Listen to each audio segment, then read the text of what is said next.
We are not down, we only stumbled. And while we stumbled, those of you who remained are the ones who came to lift us by the hand and say, my God, I hope you didn't bruise your knee. We thank you for that. We shall be back. Make no mistakes about it. But like our people say often in the village, when you stumble and fall, don't blame the stone on which you hit your nose. Look behind and see what made you stumble. And we will look at that very briefly without necessarily degenerating into lamentations and complaints. Yeah. Because doing that will be wasting time and energy. Agriculture, environment, transport, and agriculture are interrelated. The farmer must farm in such a way as not to damage the environment. The farmer needs transport to move his goods or her goods to the marketplace. And the farmer needs a marketplace to dispose of his or her goods. The unfortunate thing about agriculture in this country is that it has, over the years, been the most abandoned, ignored, and perhaps ridiculed of all professions. We confined it to the peasant in the village, that nameless, poor individual whose children swear by all the books never to do what their father did, which made life so difficult for them. The farmer who grows the yams, the cassava, the beans, the bananas, is the one who eats the least. He's the one who is the poorest. His output is so low, there is hardly enough to feed the family, not to talk of something left over to sell. And yet, he is the one who has sustained every one of us, actually subsidized our feeding. Whether we believe it or not, that is the truth. But now, we have to return to reality. Oil and gas have served their purposes, but that era is gone, and I hope it doesn't return to the good old times. Because if it does, we have a knack for forgetting very quickly what yesterday was like and what the future can be. So, when this state invites us to talk about this topic, we are delighted because when people gather to analyze their problems, ask where they went wrong, decide what to do to improve, it is a sign that they are thinking. And thinking has not been that easy for us to carry out.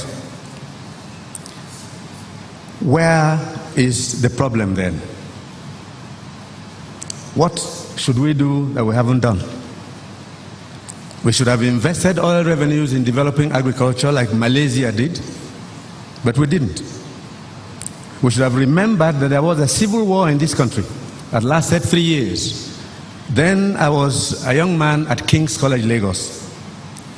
I remember there was a man of great fame, Chief Obafemi Awolowo, who was also finance commissioner. I remember then that there was no oil and gas because that was the theater of war.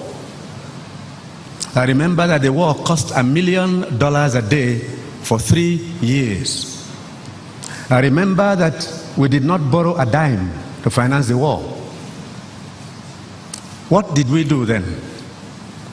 Chief Awolowo simply decided, with his permanent secretary, one Abdul Atta, and Yakubu Gowon as head of state, that reckless importation of luxuries could not be tolerated when a country was in crisis. No new cars came in here for 3 years. No air conditioners. No television sets. No fine wines and champagnes. Nothing of the sort. From proceeds of cocoa, cotton, groundnuts, palm produce, and so on, we financed a war which otherwise would have been impossible to finance. We bought tanks, jet fighters, heavy guns, and so on. We paid salaries of our workers. Nigeria did not collapse. At the end of the war, we bounced right back and took off where we left off. Today, That doesn't sound very appealing. There's anger everywhere that we're no longer importing as we did. People insist that rice must keep flowing from Thailand at the cost of $5 million a day, and wheat and palm oil from Malaysia, which took the seed from here in 1961, and tomato paste from China, some of it of rather doubtful quality, and cookies and biscuits, and milk, and sugar, and even toothpicks.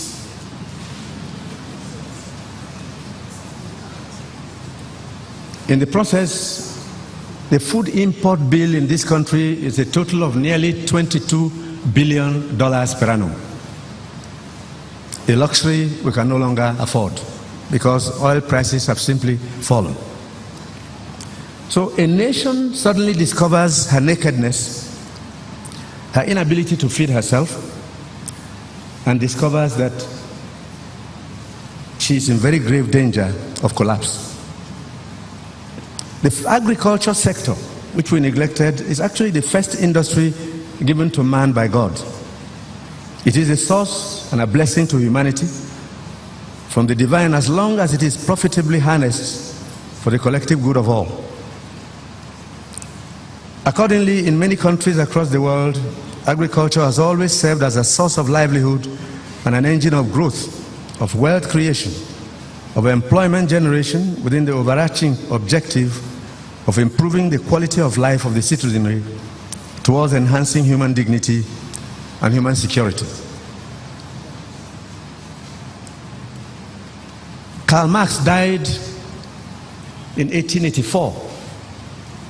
At his burial in a London cemetery, his co-traveler on the socialist path, a man called Friedrich Engels, made a statement. He said, a man must first feed himself, clothe himself, and house himself before he can successfully turn his attention to philosophy and politics. We instead have turned our attention to politics and philosophy without the capacity to feed ourselves. And that's why the thing is not working too well. We are now emphasizing agricultural development because we have no choice. Also because it is the biggest employer of labor, the biggest contributor to GDP, and I hope it rises from 22 to 40 in the next 3 years, the biggest input supplier to industry, and the biggest anchor of a strong and powerful society like the United States. Many other countries which were rivals of the US did not last the race because they simply couldn't feed themselves. Are we farming? Are we investing? If we are, why are we still importing? If we are not, what are the reasons? In the first place, credit to agriculture is a big challenge. Over the years, bankers, and for their own arguments, have not been able to participate too fully in agricultural investment. It is too risky, they say. When they do, the interest rates are not supportive of agriculture. 18%, 25% is certainly enough for agric. And I have been in this business long enough to tell you, such interest rates destroy initiative and incentive. But the banks have their arguments. They believe that borrowers do not pay. They believe the yields on the farms are low, and they are right. They believe that investment in agriculture is too risky and that they can't afford to do so because they will lose their investments. But bankers also eat. And looking at them, they are very well dressed and they look very clean. So who is going to fund agriculture if agriculture is so risky that nobody wants to go near there? And how long can the 65-year average in age of farmers continue to till the soil with a hoe and cutlass and feed us well? Which means we have to invite younger people into this sector. But are the youth interested in coming? Is agriculture as sexy as ICT, or as the movie industry, or as the music industry, or as a good job in the factory, or even as attractive and seductive as the illusory terrain called politics, as dangerous and unreliable as it is.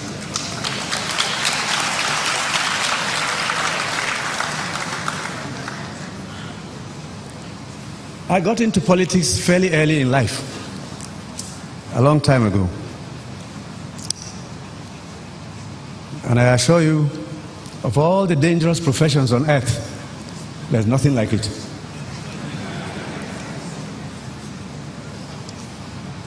You can hardly predict anything.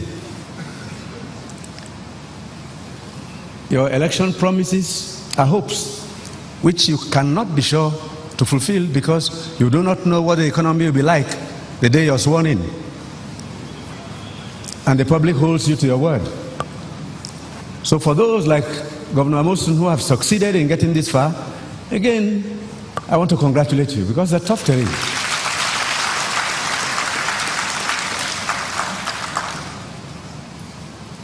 What do we do then? How do we move on from here? The opportunities are huge, very huge. And I must tell you, the profits in some ventures in agric are fantastic.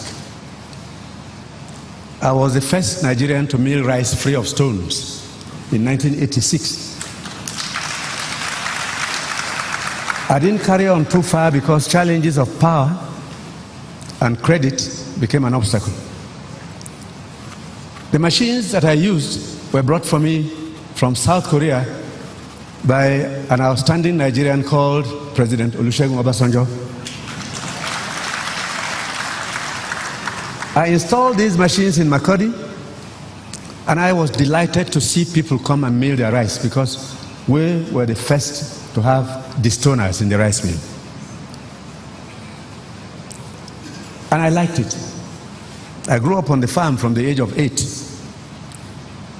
So it became an addiction, really. And then I planted cashew nuts, 14,000 trees.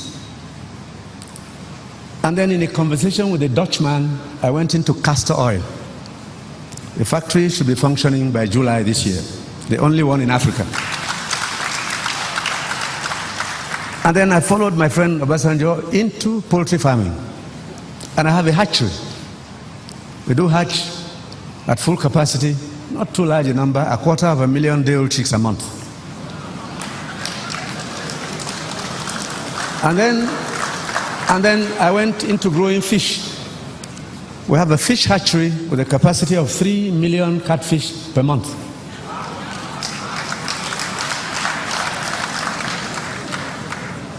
And now I'm about to start producing lemongrass oil, something I'll recommend to young people here. It's a very easy industry to manage. It's very rewarding in income. It's an export item.